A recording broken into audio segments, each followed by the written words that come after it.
સ્કંદ સ્થાન લીલા, વૈકુંઠ વિજય સ્થિતિ મહાપ્રભુજી આજ્ઞા કરે. પ્રિવ્રતના રાજ્યનું વર્ણન આવ્યું.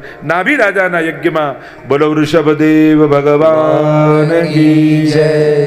વૃષભદેવ એટલે જૈનોના આદિનાથ, આદિ તીર્થંકર છે. આદિનાથ તરીકે જેમને ઓળખીએ છીએ, વૃષભદેવ તરીકે એમને ઓળખીએ છીએ. જયંતી સાથે એમના વિવાહ થયા છે. કૃત્રિમ વર્ષાદ એમને કરાવ્યો છે. 100 પુત્ર થયા, મોક્ષનો ઉપદેશ આવ્યો, નવ યોગેશ્વર થયા. એમાંથી કહ્યું 83,99,999 યોનિઓ ભોગ યોનિઓ જ છે. આ એક યોની માનવની એવી મળે છે પુત્રો કે જેમાં ભગવાનની ભક્તિ થઈ શકે છે. ભોગ ભોગવવા માટે અનેક અવસરો મળવાના છે, પણ ભક્તિ કરવા માટે આ એક અવસર મળ્યો છે. દુર્લભો માનુષો દેહો, બડે ભાગ માનુષ તન પાવા, સુર દુર્લભ સંત ગ્રંથ હી ગાવા. આ માનવ દેહ વારે ઘડીએ નહીં મળે. પ્રશ્ન થાય કે અન્ય શરીર કરતા, અન્ય દેહ કરતા માનવ દેહની આવી કઈ વિશેષતા? કેમ આ માનવ દેહના ગુણગાન કરવામાં આવે? બીજા શરીરને માનવ દેહમાં ફરક શું?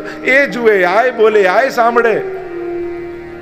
ફરક શું છે? તો કે ફરક એટલો છે, પોપટ પણ રામ બોલે અને માણસ પણ રામ બોલે, પણ બંનેની જીભનો ફરક એટલો, પોપટ રામ બોલે ને એ રામને સંભળાય નહીં, પણ માણસ રામ બોલે ને તો એની જીભમાં એટલી તાકાત છે કે એ રામના કાન સુધી પહોંચે છે. એવી જીવવા માણસને મળી છે. કાન બધાને મળ્યા, દરેકને સાંભળી શકે. અહીંયા કોઈ પક્ષી આવીને બેસે તો એને સંભળાય, પણ માણસને એવા કાન મળ્યા છે કે ભગવાનની કથા સાંભળી જન્મ મરણના ચક્કરથી છૂટી શકે છે. જોઈએ તો બધા પ્રાણી પંખી પશુઓ છે, બધાને દેખાય, પણ માણસને એવી આંખ મળી છે કે આંખથી ભગવાનને જોઈને પોતાની મુક્તિ કરી શકે છે. એવો દેહ, એવો શરીર, એવી ઇન્દ્રિયો, એટલે કે માણસની દરેક ઇન્દ્રિયો એની મુક્તિના સાધન છે, અને પશુઓ માટે એના ભોગના સાધન છે. એટલે કે આ શરીર, આ દેહ માણસને જે, હવે વિચાર કરો, તમે અહીંયા કથામાં બેઠા છો, આ માનવ યોની સિવાય બીજી કોઈ યોનીમાં હોત તો તમને કોઈ અંદર ઘૂસવા દે? કોઈ આવવા દે? કોઈ બેસવા દે? અરે ગાય પણ થયા હોત તો ગાયને પણ આવવા દઈએ? ભલે પવિત્ર એને માનીએ, 33 કોટી દેવતાઓનો વાસ માની, પણ એને કોઈ અંદર આવવા દે? તમે અહીં બેસીને કથા કરાવો છો, સાંભળો છો, એનું એક જ મહત્વનું કારણ છે, અને તમે માનવ છો. અને આ માનવ યોની બહુ અતિ દુર્લભ માનવામાં આવી. એટલે કહું, ભોગ ભોગવવા માટે અનેક યોનીઓ છે, ભક્તિ કરવા માટે આ એક જ યોની છે. કારણ કે બધી યોનીમાં ગાંઠોને બાંધીએ છે, કરેલા કર્મો આપણે ભોગવતા હોઈએ છીએ, અને માનવ દેહમાં કર્મ કરવાનો અવસર મળે છે. કહ્યું, ભક્તિ દ્વારા જ મનુષ્યનું કલ્યાણ છે. આગળ ભરત વંશનું રાજાનું વર્ણન આવ્યું. પુત્ર થયા ભરત રાજા. કહેવાય છે કે આપણા દેશનું નામ આ ભરત રાજા પરથી ભારત પડ્યું છે. અને હવે તો ઘણી બધી ચર્ચાઓ થાય ને, ઇન્ડિયા કે ભારત, ઇન્ડિયા કે ભારત. શ્રેષ્ઠ રાજા થયા, ધર્માનુકૂળ શાસન કર્યું. સમય થાય એટલે પોતાનું રાજ સિંહાસન છોડી અને વનમાં ભક્તિ કરવા માટે ગયા. સમય થાય એટલે બધાએ પોતાના સિંહાસનો ધીરે ધીરે છોડવા જોઈએ. એ સંસ્થા હોય કે કોઈ વ્યવસ્થા હોય કે ટીમ હોય, જ્યાં પણ હોય, એક યોગ્ય સમય જરૂર હોય. પણ સમય થાય એટલે બીજાને પછી એ કાર્યો સોંપી એના ઉપર વિશ્વાસ રાખી અને સમાજ, સંસ્થા આ બધું આગળ વધે એના માટે યુવાનો અને નવી પેઢીને તકો ઊભી કરવી જોઈએ. અને એની જવાબદારી જૂના લોકો ઉપર છે કે તમે નવા વિચારને અવસર આપો છો કે નહીં, મોકા આપો છો કે નહીં. આ લોકોને નહીં આવડે ને આ લોકો નહીં કરી શકે એમ કરી નવા વિચારોને તક જ નહીં આપો, મોકા જ નહીં આપો, તો ક્યાંક સમાજ અને સંસ્થા જોડે તમે અન્યાય કરો છો. નવા અવસરો ઊભા કરવા જોઈએ, થવા જોઈએ. બધા જ શીખી જવાના છે, બધા જ સાચવી લેવાના છે. અને એટલા માટે એ વડીલોની જવાબદારીઓ છે કે કેમ કરીને નવી પેઢીને તૈયાર કરીને જવાબદારીઓ આપતા જઈએ.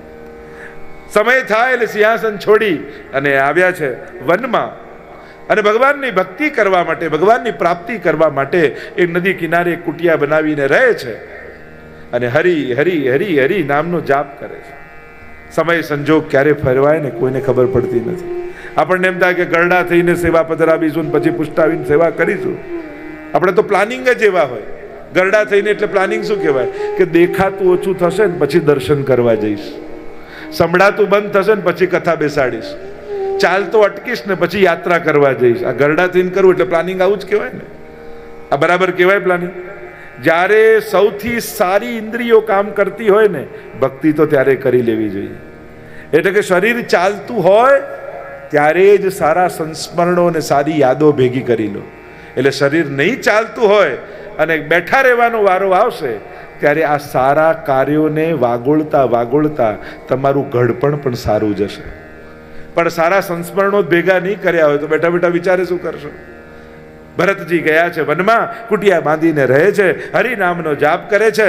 એકવાર નદીમાં સ્નાન કરવા માટે, સંધ્યાવંદન કરવા માટે સવારે આવ્યા અને જ્યાં સ્નાન કરીને સૂર્યનારાયણને અર્ઘ સમર્પિત કરવા જાય ત્યાં સિંહની ત્રાડ સંભળાઈ. અને સિંહની ત્રાડ સંભળાઈ, કેટલાક હરણાઓ પાણી પીવા આવેલા ને એક ગર્ભવતી હરણી હતી. સિંહને જોઈને ગભરાઈ કૂદી ગઈ પાણીમાં, પ્રસવ થઈ ગયો અને તણાતું બચ્ચું રાજાના હાથમાં આવી ગયું. અરે આ તો નવજાત બચ્ચું લાગે છે. લઈને આવ્યા કિનારે, તાજું કુમળું ઘાસ તોડીને હરણના બચ્ચાને ખવડાવવા લાગ્યા. દયા બહુ સારી વાત છે, પણ દયા ક્યારે મોહ બની ગઈ ખબર ન પડી. હવે તો હું નહીં ખવડાવું તો કોણ ખવડાવશે, હું નહીં બચાવું તો કોણ બચાવશે, જશે એકલું તો કોઈ મારી નાખશે. હવે તો હરી હરી છૂટ્યું અને હરણ થવા લાગ્યું. આમ 4 મણકા ફેરવીને પછી પાછું આંખ ખોલીને જુએ ક્યાંક દૂર તો નથી જતો રહ્યો ને. અને આ હરણ ભરતજીના જીવનમાં કૂદ્યું એમ જ નથી, આપણા ઘર જીવનમાં કૂદે. માળા કરવા બેઠા હો ને ફોનની ઘંટડી વાગે તો માનજો હરણ કૂદ્યું. સેવા કરવા બેઠા હોય ડોરબેલ વાગે તો માનજો હરણ કૂદ્યું. જે મનનું હરણ કરી જાય એ જ હરણ. હરી હરી છૂટે ને હવે હરણ થવા લાગે. અને હવે તો મન એવું થયું કે હું નહીં સાચવું ને તો આ તો જીવશે જ નહીં. દયા મોહમાં ફેરવાઈ ગઈ. દરેક વ્યક્તિ એનું ભાગ્ય લખાવીને લાવ્યો છે. કોઈ કરનારું ના હોય, સાવ ડિસેબલ હોય, એને કોઈ સંસ્થા, કોઈ વ્યક્તિ કે ક્યાંક ને ક્યાંક કોઈ સાચવી જ લે છે ને, સચવાઈ જ જાય છે ને. તો આપણને જ્યારે ભગવાને હાથ પગ શરીર બધા આપ્યા તો આપણું નહીં થાય પૂરું? બીજા પુરાણો અને ગ્રંથો આપણને સમજાવે એના કરતા આપણા જીવનના ભૂતકાળમાં ડોક્યું કરો ને. કેવા સમય આવ્યા, કેવા સંજોગ આવ્યા, ઠાકોરજીએ બધેથી કાઢી જ લીધા ને, સાચવી જ લીધા ને, પાર કરી જ દીધા ને. તો આજ સુધી જે સાચવતો આવ્યો એ આગળ નહીં સાચવે? એ ભવિષ્યમાં આપણી રક્ષા નહીં કરે? ચોક્કસ કરશે.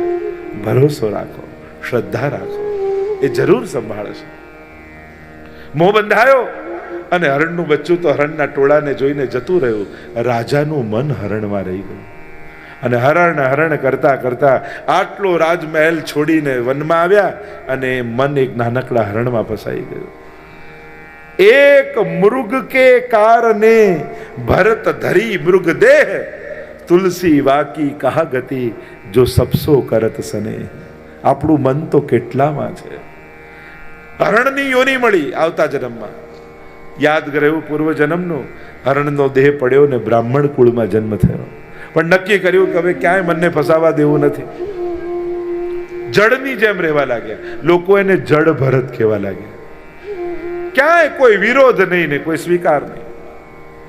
ઘરના લોકોએ કંટાળ્યા કે તું અમારા કામનો નથી, જા જંગલમાં જતો રહે. જેવી પ્રભુની ઈચ્છા એમ કરીને ઘર છોડીને નીકળી ગયા. રહુગણ રાજાની સવારી જઈ રહી છે.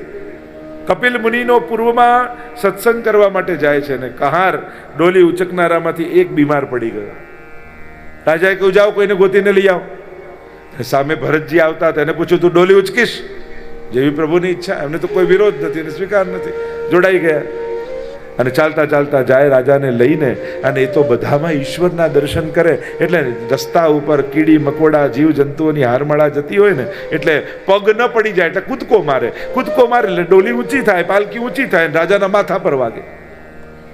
અંદરથી બૂમો પડે, ઓય દેખ બરાબર ચાલ, ધ્યાન રાખ. પાછો ચાલતો ચાલતો જાય ને પાછો કૂદકો મારે એટલે પાછા રાજાને વાગે. અને 3-4 વાર આમ થયું એટલે રાજાનો પિત્તો ગયો. ઉભો રે! ઉભી રાખી નીચે ઉતરીને જેમ તેમ બોલવા લાગ્યા, આ તું બહુ દુબળો પાતળો અશક્ત છું, તારાથી ઉચકાતું. અને જેમ તેમ જ્યારે અપશબ્દો બોલવા લાગ્યા ત્યારે ભરતજીને થયું કે હવે પરિચય કરાવવો જોઈએ. ત્યારે કહ્યું, મહારાજ, આ દુબળો જાડો ગોરો કાળો શક્ત અશક્ત આ બધા તો શરીરના ધર્મો છે, હું તો આત્મા છું. જ્યારે આ શબ્દો સાંભળ્યા ચોંકી ગયા રાજા. અરે, આ કોઈ સાધારણ નથી લાગતા, આ કોઈ મહાપુરુષ લાગે છે.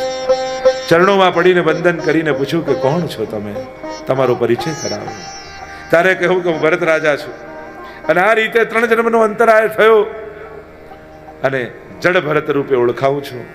ચર્ચાઓ થઈ છે, ભરત રાજાના વંશોનું વર્ણન આવ્યું, નવખંડ પ્લક્ષાદી દ્વીપો, સપ્તલોક, 7 સમુદ્રોનું વર્ણન આવ્યું, સૂર્ય ચંદ્રની ગતિ, જ્યોતિષ શાસ્ત્રનું વર્ણન આવ્યું, નરકોનું વર્ણન કર્યું કે માણસ પાપ કરતી સમયે મજા કરે છે, પણ પાપ કર્યા પછી કેવા નરકોની યાતનાઓ ભોગવવી પડે છે એનો ડર માણસને લાગતો નથી.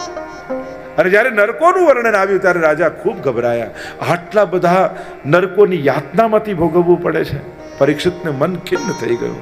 કહ્યું પણ પ્રભુ કૃપા કરે તો પ્રભુ બધેથી જીવને ઉગારી લે છે. અહીંયા પંચમ સ્કંદને વિરામ આપીએ. બોલો ગોવર્ધન નાથ કી જય.